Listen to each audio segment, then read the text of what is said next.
Hey Pirates! Today we're going to talk about sewing curves. There are several different techniques you can use when you want to get that perfect curve to your hem or to your seams, and you probably have everything you already need on hand. I'm going to show you two techniques using wovens and one really cool technique using a knit that I think you're going to love. So let's get going.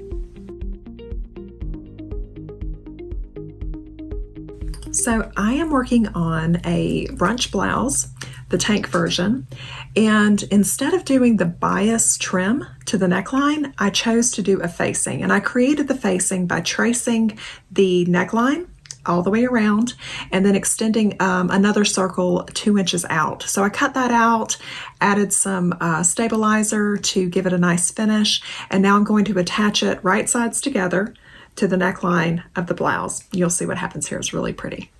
All right, so you can see here I have attached the facing to the neckline of my blouse here, right sides together, and then just a simple straight stitch.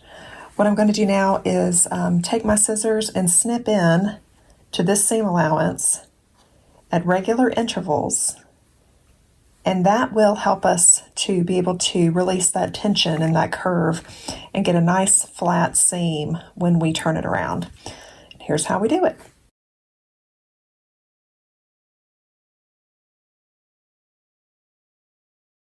You see here now that we're all the way around, you can pull that seam and all that tension that was in that curve before can be flattened out. So what we'll do, and I'll clean up some of these seams as well, but what we'll do now is flip it to the inside of your garment.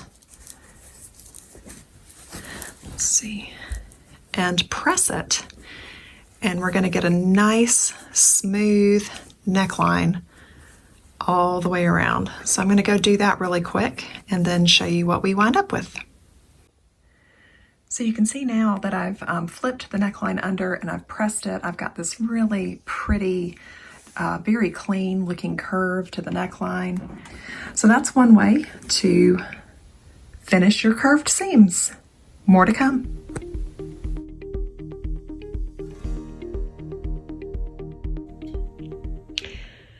So this is the bodice of the So Classic sundress, and I am going to show you how to use the pinking shears to get the same effect, a nice pretty curve, almost the same effect that you get with the clipping into the seam allowance, which we just did.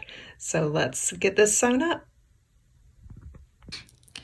So I've got my bodice pieces stitched together, and you can see that the curves, even though they're not pressed, you can see that there would be a lot of bunching with this extra fabric in the seam allowance if we were to press it out. So what we want to do, again, just like before, we want to relieve the tension in that curve, and we're going to do it this time with pinking shears.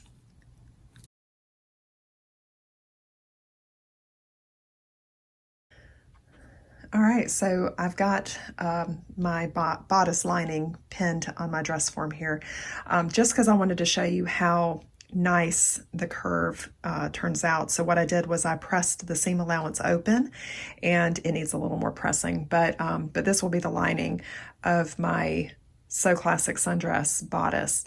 But those curves are free of the bulk of the seam allowance, so they can just move exactly where they need to go and fall into place. So that is how you clean up your seam allowance with pinking shears. And an added bonus is that the fabric doesn't fray when you cut it with pinking shears. It stops the fabric from fraying, which is very important in sewing with wovens.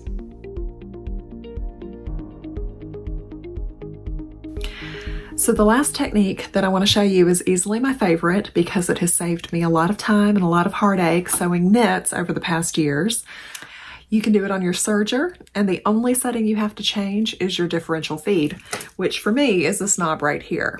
For this particular garment that I'm going to show you on today, it's a little bit heavier weight knit. I know that I needed to bump up my differential feed to the highest setting. So all other settings are the same for sewing as I regularly do. The only difference is bumping up that differential feed. Now watch this.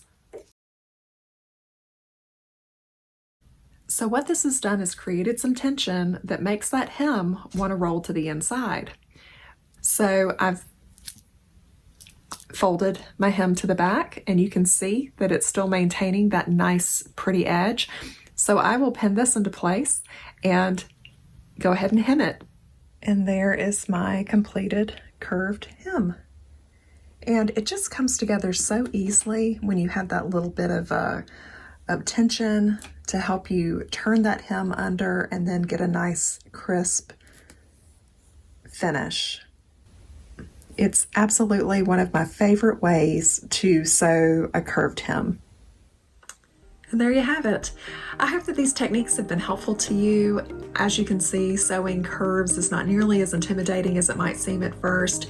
And if you know what you're doing, you can end up with a very, very professional looking finish. If you have any questions, please feel free to drop them in the comments below or join our Facebook group. The patterns that I worked up today were the brunch blouse, the Sew Classic sundress, and the ragdoll raglan, all that can be purchased from patternsforpirates.com. So thanks for joining me today, and I look forward to seeing you next time. Happy sewing!